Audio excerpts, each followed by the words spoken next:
Hello, my peeps. This Algebra Nation video will cover the right side of page 119 and the left side of page 120. Kind of like yin and yang, left and right. And if you do this on the EOC, you definitely will pass it.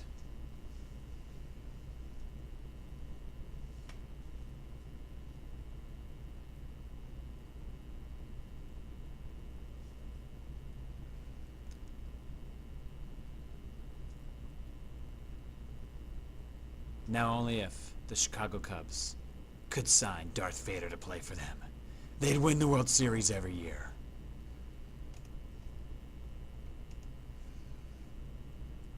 I want you to try these two out. Get ready to pause that video. I want you to figure out what the answers for these two are going to be. So ready? Pause now.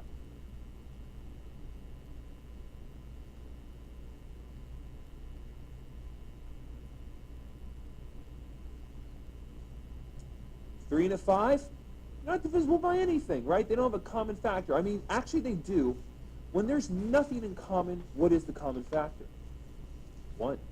One is divisible by anything. So in that case, one would be the common factor, but we don't need to write that here.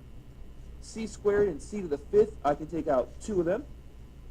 4 and a 4, I can take out all four of them. V and a V, remember that's a 1 and a 1, I can take out the V. And then I go, what do I have left? 3, I left it alone.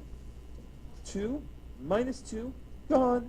4 minus 4, gone. 1 minus, so 1, gone. Minus 5, I left it alone.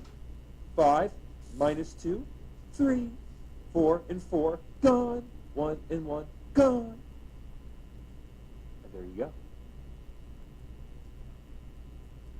Let's do it again. 28 and 8 are both divisible by, well, I can divide them by 2. Can I divide them by 4? Yeah. Can I divide them by 8? No. So 4. 8 to the 6th, 8 to the 3rd. So I would take out 3, the smaller of the two numbers. J squared, I take out j squared, and there's no h's in common. So that is the GCF, the greatest common factor. But I need to completely factor this. I need to see what I have left. Divide the coefficients, subtract the exponents. 28 divided by 4 is 7. 8 to the 6th, h cubed. 6 minus 3 is 3. J squared, gone. Minus 8 divided by 4 is 2. F squared. Let's see. F squared. Oh, no, I didn't use the F. So we leave it alone. Hey, it's kind of nice. H cubed, gone. J squared, gone. And there you go. So let's do this.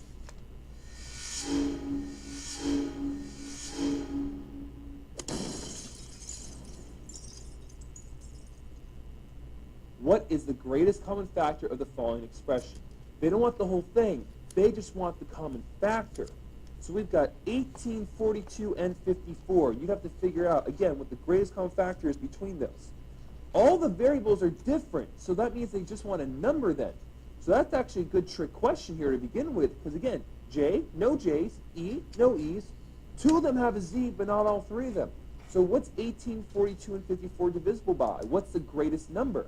You would start, if you needed to, by creating factor trees. You'd sit there and take your calculator and maybe just keep on dividing. Like, first of all, they're all divisible by 2.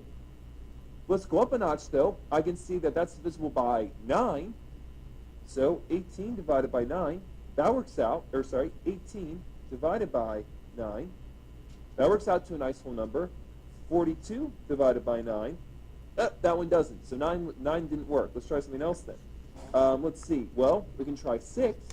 So we can say 18 divided by 6 works out. 42 divided by 6.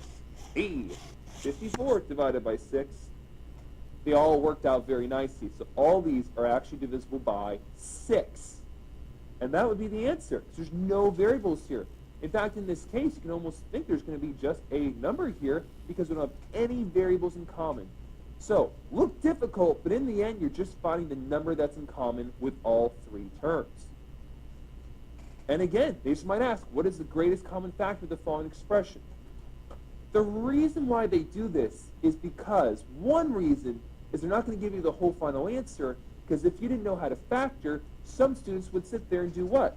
Like if I go back a page, if you were trying to find the final answer for it all factored, you could take all the answers and distribute to match it up. So to avoid distributing and actually make sure that you can factor, that's why they're asking for just one of these. I'll say it again. Imagine they said factor this, and you had 5 answers or 4 answers like this, and you forgot how to factor. Well, then take each answer and distribute. But instead, you can't do that with a question like this. You have to know what the GCF is. 45, 35, and 30. I think it's going to be a 5. You all see it? It's got to be a 5. D cubed, no D, no D. So there's no D. There's no D I can factor out. There's no D I can factor out. K to the 4th, K to the 4th, K to the 5th. I can take out a K to the 4th. M squared, M, no M. So the GCF is just 5K to the 4th, and no need to find out what is left over. You just want to, in this case, find the greatest common factor. So again, find out what the coefficients are divisible by.